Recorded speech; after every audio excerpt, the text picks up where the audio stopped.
The general manager of the New York Giants is Jerry Reese, and he talks to us now. Jerry, it's Michael and Don. How you doing? Hey, good afternoon, guys. How you guys doing today? We're doing okay. So you're in a bye week right now. You're heading into a game on Sunday. How do you look at the first part of the season? Well, the first part of the season, we're not where we want to be. That's for sure. You know, we're 3-4 right now. Got 9 games to play. We play next Monday night, not Sunday. That's so right. we play the Colts on Monday night, so we know that'll be a tough challenge. And but the first half, I saw some good stuff, Mike, and I saw some stuff that we have to improve on, and that's what we have to do. You know, to win this league, you have to play consistent, and you can't, beat yourself with bad fouls and those type of things, and turnovers, and not being able to make some big stops. And so some of those things like that, we have to clean up to move forward. And everybody said, well, we got new coordinator, we got a lot of new players, but now we've had the spring, we've had the summer, we had 5 preseason games, we had 7 regular season games. It's time for us to start playing, more cohesive football and try to, win some, stretch their games and try to get into the tournament down the stretch here.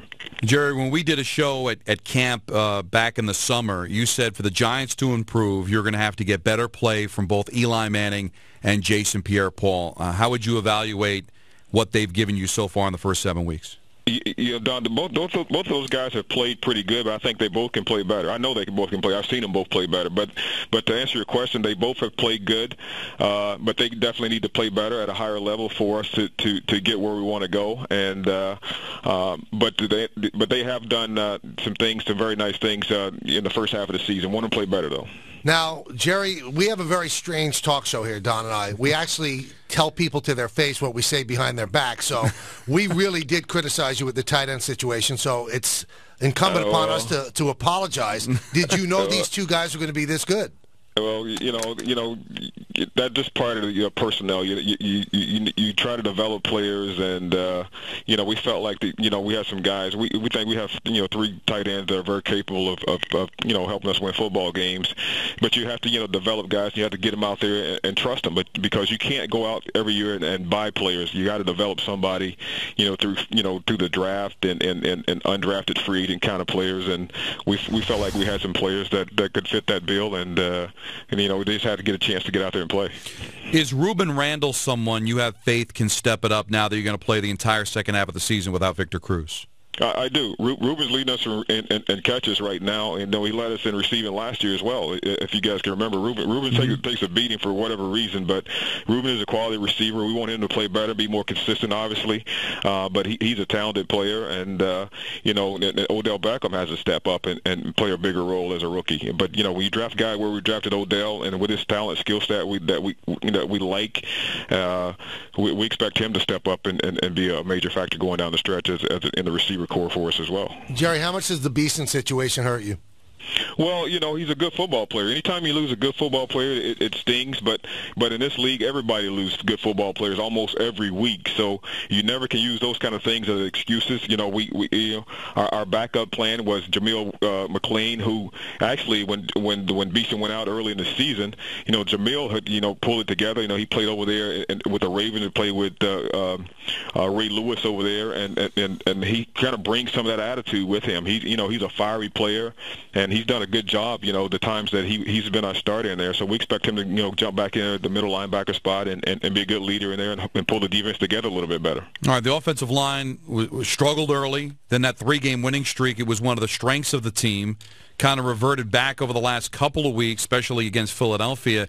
Will Jeff Schwartz's addition from injury be enough to give you confidence that line will play well in the second half? Yeah, Don.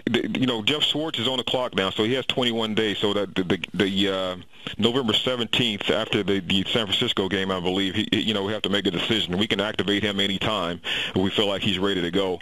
But he was one of our free agent acquisitions in the offseason, and we expect him to be one of our starters at one of the guard positions. And obviously, the injury set him back. The offensive line is inconsistent. That's what I can say about it. At the time they played really good. Rich Berg is a young player. He jumped in there and started every game. at times he's looked like a rookie. At times he looked really good. So we've had new faces take the offensive line a little bit of time to gel. Will Beatty coming off the knee had played really well at times, and then we get to the Philadelphia game coming off a 3-game winning streak, and nobody plays very good in the game in the offensive line. And but the next week they bounce back and we play a little bit better. We got to be more consistent, as a football team as a whole, and not be, fouls here, jump offside here, or some kind of penalty, defensive holding, those kind of things. We've got to clean those things out to be a good football team. Now, I wonder about, we had on John Idzik earlier, and they're going through their own issues, and, everybody keeps saying if we could stop making mistakes and, just tighten these things up, clean these things up. And, Jerry, what is the line that you have to, I guess you're the guy who has to make that final call on, we're making mistakes, but we can correct them, or we're making mistakes and we're just not good enough? Because bad players make mistakes. Well, I think all players can make mistakes. I've seen, really, really good players make mistakes. So that's the way that you just got to limit your mistakes. Right. I do think we have good enough personnel. I think we went out in the offseason and we spent some money to try to upgrade the team. We were 7-9, so we felt like we had to turn the roster over some, try to get a little bit younger, and we try to do those things. And obviously we've had some injuries, but that's no excuse.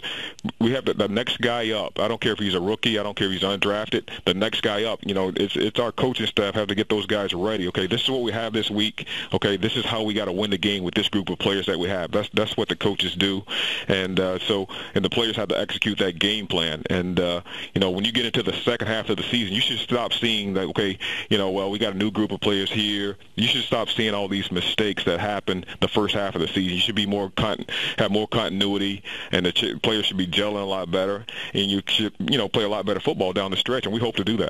Now, when you spend that much money during the offseason, make that many transactions, it looks like you're a win-now team. You've got to win now. But what percentage of those moves were also for down the road? Was it just all in this season, or was also the feeling as we learn the system, as some of these guys grow, that they'll also be able to help us in 15 and 16 as well? Well, always. I said this earlier to somebody.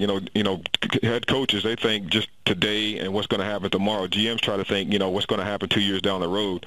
So, when we look at the off-season acquisitions, we're talking about, okay, this guy can give us a couple of years here. This guy can give us 3 years here. Okay, we drafted this guy, so he can fill a need as we go down the line. So you're always thinking ahead when you're a GM because the next year's coming very quickly. But we're always trying to stay in the moment and win right now and be relevant every season. That's what our goal is, to be relevant every season and give yourself a chance to get in the playoffs and have a chance to win a championship. That's what our goals are every year.